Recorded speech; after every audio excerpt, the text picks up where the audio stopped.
Selamat pagi untuk kita semua. Salam sehat.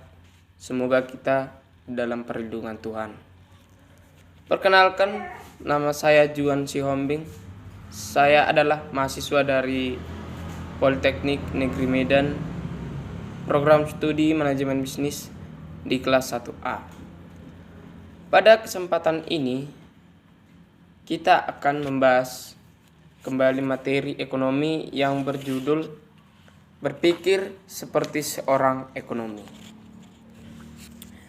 Tapi sebelum itu kita harus tahu dulu berpikir seperti ekonomi itu seperti apa. Maksudnya di sini berpikir seperti seorang ekonomi adalah mengandalkan skala prioritas dalam hidupnya. Maksudnya itu skala prioritas itu mementingkan yang lebih penting. Misalnya manusia mempunyai banyak kebutuhan, mulai dari kebutuhan primer, sekunder, maupun tersier ya. Contoh kebutuhan tersier itu adalah misalnya mobil ataupun motor ya.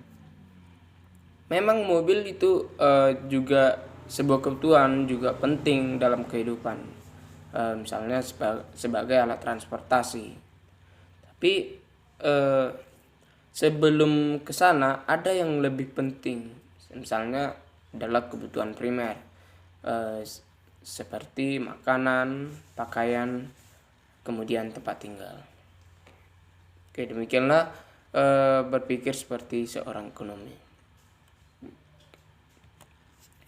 Setiap bidang studi memiliki terminologinya sendiri. Maksudnya di sini setiap studi itu memiliki istilah-istilah tersendiri. Misalnya kalau kita belajar matematika, maka di sana kita akan mengenal istilah-istilah lah, misalnya integral, asumsi, kemudian ruang vektor. Kemudian waktu kita belajar hukum, kita akan mengenal istilah-istilah antara lain kerugian, estopel janji, kemudian tempat kejadian. Kemudian waktu kita belajar tentang psikologi, maka kita akan mengenal istilah yang dinamakan identitas diri, kemudian disonansi kognitif. Sedangkan ekonomi sendiri kita akan mengenal istilah-istilah misalnya biaya peluang, perlengkapan, kerugian kooperatif, tuntutan, surplus konsumen, kerugian bobot mati, kemudian elastisitas.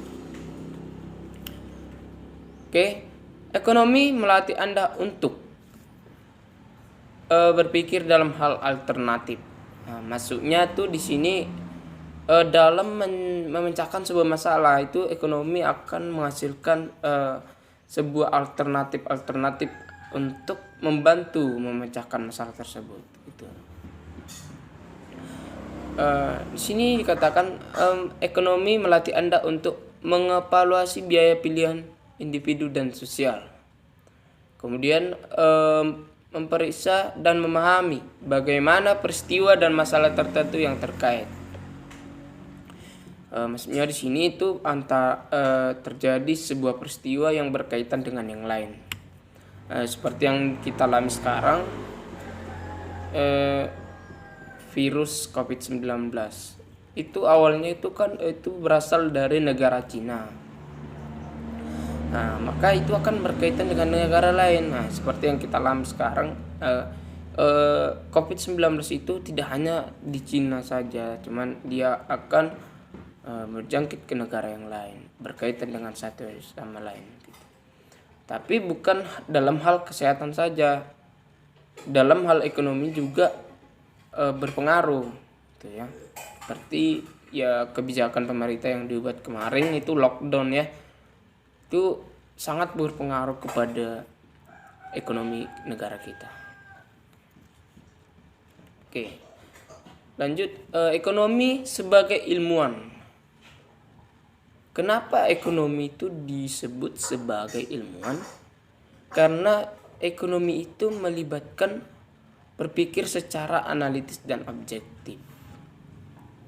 Kemudian menggunakan metode ilmiah. Kita pernah nggak mendengar yang namanya itu metode ilmiah?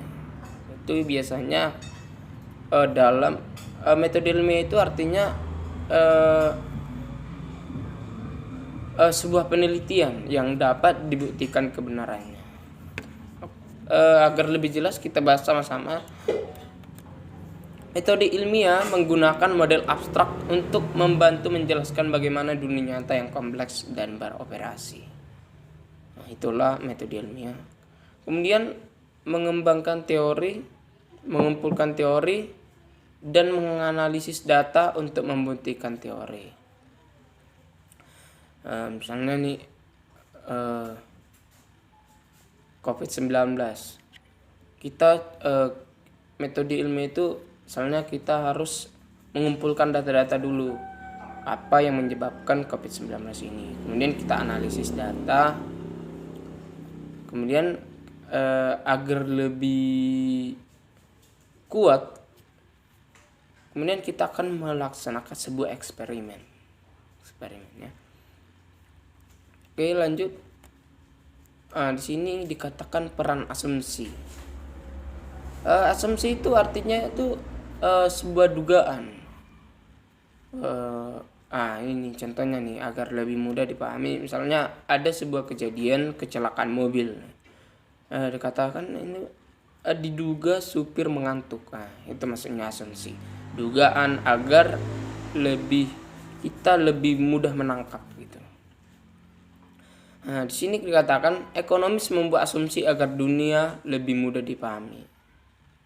Itu. Kemudian seni dalam berpikir ilmiah adalah memutuskan asumsi yang harus dibuat. Kalau kita ingin membuat asumsi itu harus sesuai dengan latar belakang kejadian, latar belakang situasi. Jangan lari dari latar belakang. Gitu. Contohnya nih kecelakaan tadi. Kita buatlah asumsinya, misalnya supir sakit itu udah sangat lari ya, karena tidak ada hubungannya dengan kecelakaan gitu. Di sini ekonomis menggunakan asumsi yang berbeda untuk menjawab pertanyaan yang berbeda. Ya harus sesuai lah dengan pernyataan, harus sesuai dengan asumsi. Oke, lanjut cara berpikir ekonomi. Dikatakan di sini cara berpikir ekonomi itu mengembangkan model abstrak dari teori dan analisis model. Di sini ada dua pendekatan nih. Di antaranya deskriptif, yaitu melaporkan fakta yang ada seadanya. Kemudian analitis, itu penalaran abstrak, itu adalah penalaran kita, opini kita gitu. Di sini ada model ekonomi dikatakan. Ekonomis menggunakan model untuk menyerahkan realitas untuk meningkatkan pemahaman kita tentang dunia. Oke, dua model ekonomi paling dasar termasuk yang pertama model aliran melingkar, kemudian batas kemungkinan produksi. Kita bahas sama-sama apa itu model aliran melingkar. Ini nih. Model aliran melingkar itu atau dikatakan model circular flow adalah cara sederhana untuk menunjukkan secara visual transaksi visual ekonomi yang terjadi antara rumah tangga dan perusahaan dalam ekonomi. Di sini model antara pelaku ekonomi, antara rumah tangga, produsen, rumah tangga konsumen, kemudian perusahaan. Oke. Ini ada diagram alir nih, diagram alir dari circular flow atau melingkar. Kita itu dimulai dari rumah tangga, ya. Di sini rumah tangga itu ada garis merah tuh, tanda merah yang ke bawah. Itu rumah tangga itu menjual faktor produksi, yaitu tenaga kerja, tanah dan modal, dijual ke pasar produksi. Dijual ke pasar faktor produksi. Kemudian itu akan menjadi input bagi sebuah perusahaan. Itu akan disalurkan ke perusahaan sebagai input. Nah, di dalam perusahaan ini akan diolah, itu ya, diolah misalnya itu menjadi barang dan jasa yang dapat dijual. Nah, setelah diolah, maka perusahaan akan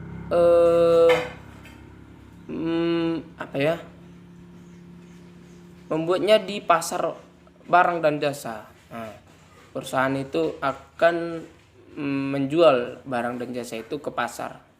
Nah, maka barang dan jasa itu akan dibeli oleh rumah tangga. Nah, itulah. Kemudian setelah rumah tangga membeli, akan ada pastinya pengeluaran. Misalnya kita membeli barang dan jasa, pastinya kita akan mengeluarkan uang. Nah, itulah tanda panah yang biru ke atas itu. Sementara saat kita membeli, maka otomatis kita akan mengalami pengeluaran. Kita akan memberi uang atas barang dan jasa yang telah kita terima. Maka itu akan menjadi pendapatan bagi perusahaan. Tuh. Nah, maka di sini pendapatan itu akan dibagi lagi. Misalnya akan dibuat sebuah investasi untuk perkembangan sebuah perusahaan. Diperlukan investasi. Kemudian sebagian lagi akan disalurkan lagi kepada pasar faktor produksi. Itu dalam bentuk upah, sewa, dan keuntungan. Nah, upah ini akan pastinya diserahkan kepada rumah tangga. Nah, ini akan menjadi sebuah penghasilan bagi rumah tangga. Nah, begitu ya. Inilah diagram alirnya nih. Oke, ini ada penjelasannya nih. Diagram alir melingkar. Perusahaan memproduksi dan menjual barang dan jasa.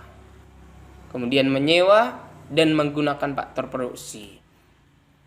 Apa saja itu faktor produksi? Faktor produksi itu antara lain faktor produksi alam, kemudian tenaga kerja, kemudian modal, dan kemudian kewirausahaan atau entrepreneur. Kemudian rumah tangga. Rumah tangga membeli dan mengkonsumsi barang dan jasa. Kemudian membeli dan menjual faktor produksi. Nah, ada di sini timbal balik ya. Lanjut. Nah, di dalam pasar barang dan jasa, itu perusahaan akan menjual barang dan jasa. Kemudian rumah tangga yang membeli. Tuh. Kan pasar tuh artinya itu antara tempat bertemunya pembeli dan penjual. Nah, di pasar barang dan jasa, perusahaan akan menjual barang jasa yang telah diolah. Kemudian rumah tangga akan membelinya untuk dikonsumsi. Sedangkan kalau di pasar faktor produksi ini timbal balik gitu. Malah rumah tangga menjual sedangkan perusahaan membeli. Artinya rumah tangga menjual faktor produksi yang tadi itu, menjual tenaga kerja, modal, kemudian kewirausahaan. Sedangkan perusahaan membelinya membutuhkan tenaga kerja gitu, membutuhkan karyawan. Lanjut. Faktor produksi, input yang digunakan untuk memproduksi barang dan jasa. Itulah pengertian faktor produksi. Adalah input, maksudnya itu masukan yang digunakan untuk memproduksi barang dan jasa. Itulah misalnya tenaga kerja ya salah satunya. Itulah input. Kemudian tanah, tenaga kerja, dan modal. Itulah faktor produksi. Oke, lanjut yang kedua nih. Tadi batas kemungkinan produksi. Nah, tadi kan diagram melingkar. Sekarang batas kemungkinan produksi. Batas kemungkinan produksi adalah grafik yang menunjukkan berbagai kombinasi output yang mungkin dapat dihasilkan ekonomi dengan faktor produksi dan teknologi yang tersedia. Nah, ini berarti di sini ada batas kemungkinan produksi kita dengan sumber daya yang kita miliki. Ya, oke. Nah, ini ada apanya nih grafiknya nih. Kita lihat ada di sana jumlah komputer yang diproduksi pada garis yang vertikal ya. Kemudian pada garis yang horizontal di situ jumlah mobil yang diproduksi. Ada di sana kita lihat titik A ya, di mana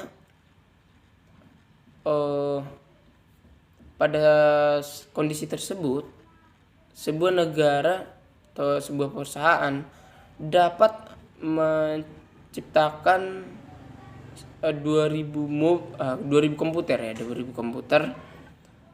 Kemudian dia juga dapat menciptakan mobil sebanyak 700. Nah, kalau kita melihat itu ada garis biru itulah batas kemungkinan produksi suatu negara. Itulah batasnya, itulah normalnya gitu. Tapi kalau pada garis yang biru yang melengkung itu menunjukkan ada di situ 3.000 pada komputer, kemudian 1.000 pada mobil. Maksudnya itu di situ pada saat tertentu maksimumnya itu dapat menghasilkan 3.000 komputer, tetapi tidak dapat lagi menghasilkan mobil gitu. Maksimumnya cuma 3.000. Kalau sudah mencapai 3.000 maka kita tidak bisa lagi menciptakan mobil. Nah, begitu dengan sebaliknya nih. Kalau kita menciptakan 1.000 mobil, maka kita tidak dapat menciptakan komputer lagi gitu. Sedangkan ada di sini titik B. Titik B ini tidak mengenai pada batas kemungkinan produksi. Disinilah terjadi yang namanya unemployment, pengangguran faktor produksi. Misalnya nih modal itu tidak dipakai, kemudian tenaga kerja juga menganggur, gitu. Kemudian ada di sini titik D, lawannya nih, timbal baliknya. Tadi kan B tidak kena nih. Kemudian di titik D ini melebihi batas kemungkinan. Misalnya mungkin dia meminjam dari negara lain gitu. Maka dia dapat menghasilkan barang yang lebih banyak dari batas kemungkinannya. Maka di sini itu termasuk yang bagus sebenarnya ya.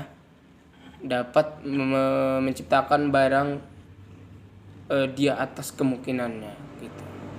Kemudian ada di sini titik C, itu sama ya dengan titik A tadi, cuman beda kombinasi, beda jumlah. Gitu. Nah, ini ada nih penjelasannya nih. Nah, itu ada dibuat batas kemungkinan produksi. Itulah garis yang birunya ya. Oke. Konsep yang diilustrasikan oleh batas kemungkinan produksi. Konsep yang diilustrasikan.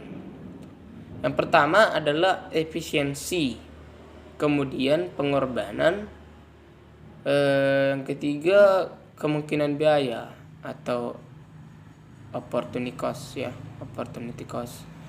Kemudian pertumbuhan ekonomi. Oke, kita bahas sama-sama ya pertumbuhan ekonominya. Ini dia nih perbedaannya. kan kita bisa lihat ada titik A tuh, bukan titik A, tapi garis yang biru. Itulah batas kemungkinannya yang normal. Kemudian ada titik E yang ada garis merah. Nah, jadi yang ada tanda panah yang kuning itulah yang dinamakan pertumbuhan ekonomi, berkembang, meningkat. Oke, lanjut. Di sini nih kita akan mengenal ekonomi mikro dan ekonomi makro. Apa itu ekonomi mikro? Ekonomi mikro berfokus pada bagian-bagian individu dari ekonomi. Itu lebih sempit ya, lebih sempit.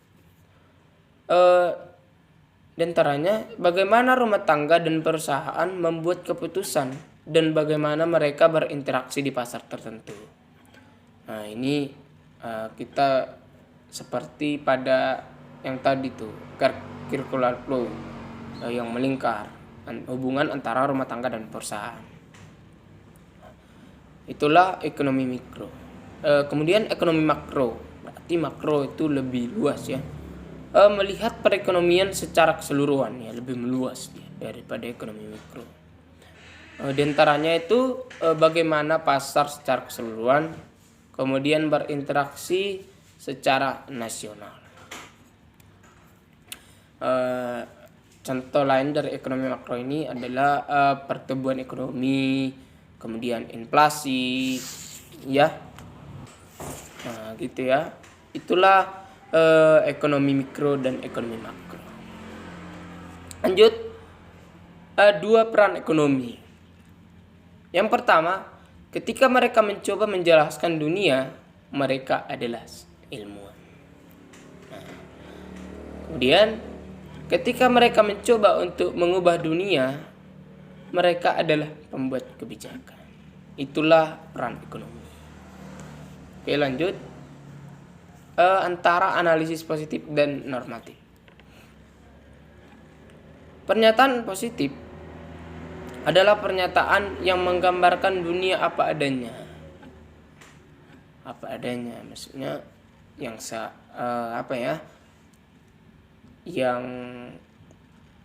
yang pasti gitu. Apa adanya. Tidak diubah-ubah. Tidak opini, memang fakta gitu. Disebut analisis preskriptif. Sedangkan pernyataan normatif adalah pernyataan tentang bagaimana dunia yang seharusnya. Disebut analisis deskriptif. Maksudnya tuh di sini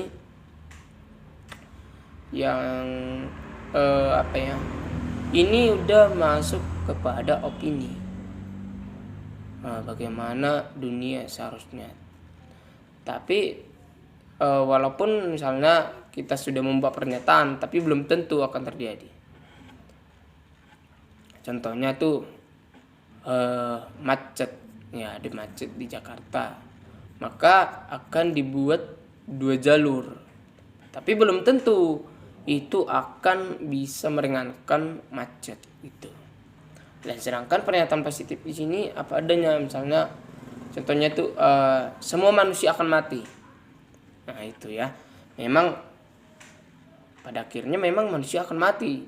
Itulah pernyataan positif, apa adanya ya. Oke, lanjut. Ekonomi di Washington, di Amerika nih, bertindak sebagai penasihat dalam proses pembuatan kebijakan dari 3 cabang pemerintahan, di antaranya legislatif, eksekutif, dan yudikatif. Di mana yang legislatif ini adalah membuat peraturan perundang-undangan. Ya, yang termasuk di sini adalah misalnya DPR, DPD, DPRD, kemudian MPR. Nah, kemudian eksekutif ini yang melaksanakan perundang-undangan. Nah, contohnya ini presiden lah ya, presiden dan wakil presiden. Kemudian yudikatif di sini yang mengawasi peraturan perundang-undangan. Ya, yang termasuk di sini adalah Mahkamah Agung, Mahkamah Konstitusi, kemudian Komisi Yudisial. Ya. Oke, lanjut. Mengapa ekonomi tidak setuju? Berarti di sini tidak semua pernyataan yang disetujui oleh ekonomi. Ada juga yang bertentangan antara ekonomi yang satu dengan ekonomi yang lain. Mereka mungkin tidak setuju pada teori tentang bagaimana dunia bekerja. Ada ya bedanya, misalnya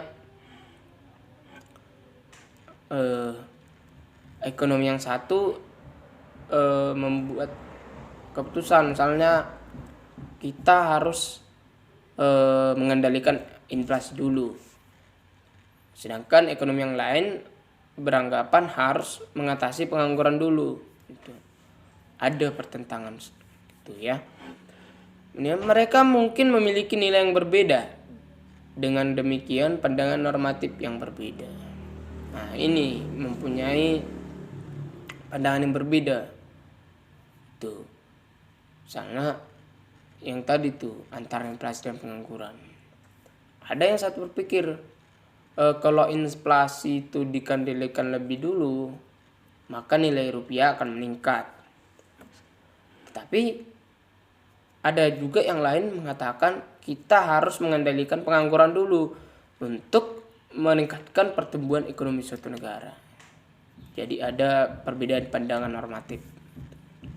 Tapi ada juga di ekonomi itu saling setuju gitu. Misalnya nih, pendidikan itu adalah sesuatu hal yang sangat penting dalam kehidupan. Nah, itu ekonomi akan setuju dengan pernyataan tersebut. Nah, ini nih contohnya nih yang disetujui ini. Plafon sewa mengurangi kuantitas dan kualitas perumahan yang tersedia. Plafon sewa ya. Kemudian tarif dan kuota impor biasanya mengurangi kesejahteraan ekonomi secara umum. Ya. Impor berarti barang yang masuk. Tuh. Berarti semakin banyak barang yang masuk, maka pengeluaran kita juga akan semakin banyak. Makanya akan mengurangi kesejahteraan ekonomi. Inilah yang dinamakan dengan defisit ya. Defisit. Beda dengan surplus. Kalau surplus itu lebih banyak ekspor daripada impor. Ya. Oke, demikianlah materi kita untuk hari ini tentang berpikir seperti seorang ekonomi. Semoga bermanfaat untuk kita semua. Dan jangan lupa apabila ada penjelasan saya yang kurang tepat dan ada yang salah, mohon dimaafkan. Salam dari saya, sekian dan terima kasih.